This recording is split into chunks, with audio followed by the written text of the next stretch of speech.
Right, yeah, perfect.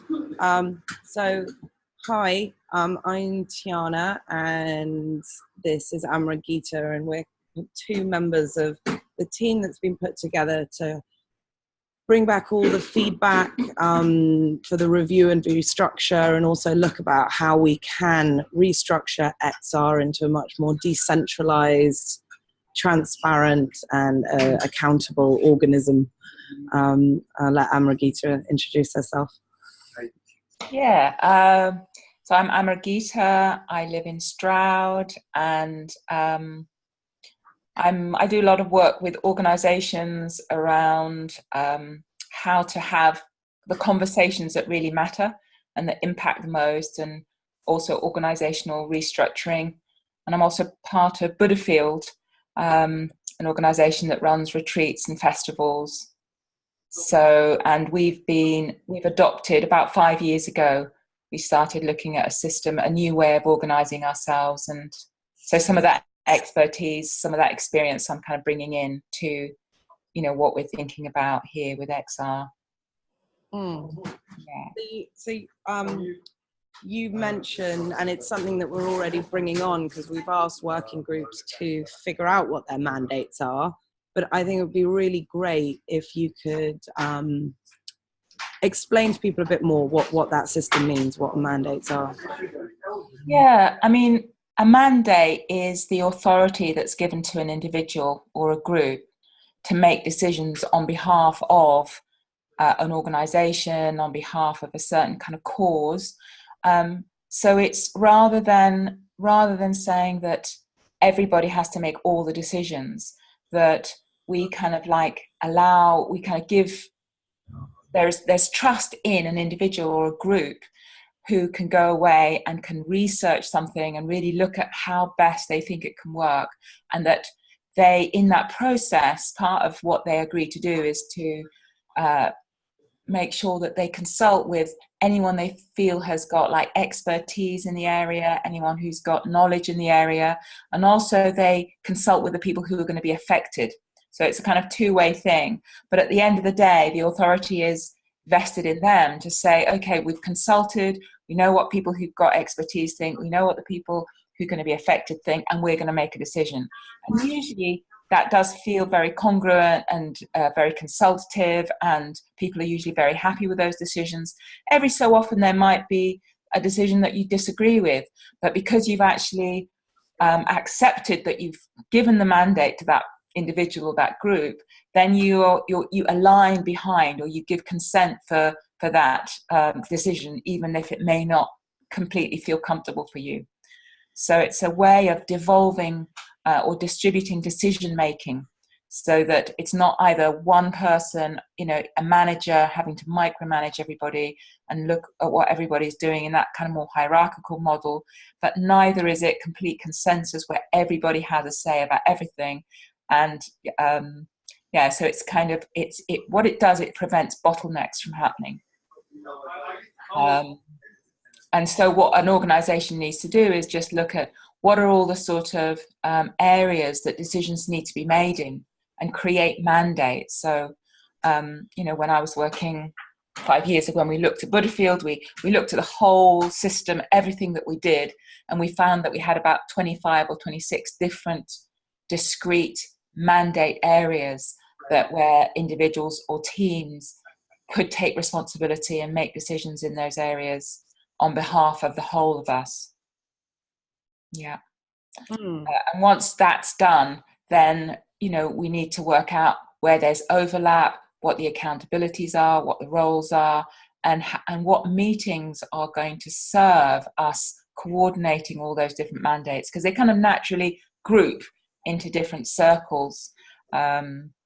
So it's kind of a holocratic approach. It's kind of a new wave of thinking about organization, I think, that's sort of coming into being over the last maybe 5-6 years, where people are thinking more in terms of these sorts of structures, self-organizing, but very much in a sense in relationship to a purpose, a vision, a mission, and a whole organizational system.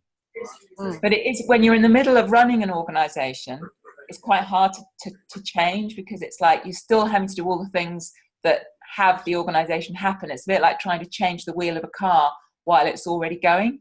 So it's a bit awkward and a bit messy, and it means that you just have to, for a while, put certain things on pause, and then keep feeding back to people, keep getting feedback back, and then keep making those changes. So it is a bit bumpy, that the kind of that that shifting and that changing, and but it really is worthwhile. I can really say that it's just made things so much clearer, simpler. People know who to go to for what. People feel empowered to make proposals. They don't have to wait around and think, oh, if only I could speak to so-and-so. They're actually able to say, put things forward within certain meetings. This is what we propose. Can we have it agreed? And it does, it has really benefited us hugely. Not to say that, there's still things for us that we need to improve and update, and we're learning all the time how to make the system better. But I'm quite an advocate. I've seen how it works, and really enjoyed it. Yeah I think because I'm very new to the mandates, but and also new to holocracy, but it seems to be a kind of evolution of sociocracy, but just with more kind of dynamic decision making in process. And the way I've been describing it to a lot of people is our vision, mission and aim is the foundation that we all kind of live on and we all work around, and then the mandates are the different rooms in a house that we're building, and then each of those groups can decorate that room however the hell they want, however they see fit. Do you know what I mean? Like Victorian style or a sex dungeon, it's your choice. And it's really important to explain that it is an iterative process, and what we're doing right now is not going to be the be all and end all. We're trying to figure out the best way to introduce this into a vastly, rapidly expanding organization that is now on an international level, that empowers people from national groups to regional to local to be able to make those decisions that affect them. It's a new form of self-governance that can be mimicked in the new world. But the actual review and restructure process, I think, is really important to talk about, because what we've done so far is we're collecting wisdom from many different organizations and many different people, Amragita being one of them in a really big way, we're taking a little bit from holocracy, and we're taking the mandate system. There's some sociocracy put in there. There's a lot of interesting things coming out of this process, and it's not set in stone yet, solely because we really want your feedback. We've put an external review and an internal review up, and the external is more of a temperature check for anyone who's even looked at XR to tell us kind of how they feel it's going, whereas the internal one is qualitative. We ask people to explain their situation, how they feel about things, what's going on, and with power dynamics, with meetings, with the way that people are creating relationships in XR, because we say hello to Gail, everybody. Gail's part of it too. And so if you haven't filled out any of those reviews, they're up on Basecamp and the XR Volunteers Facebook page.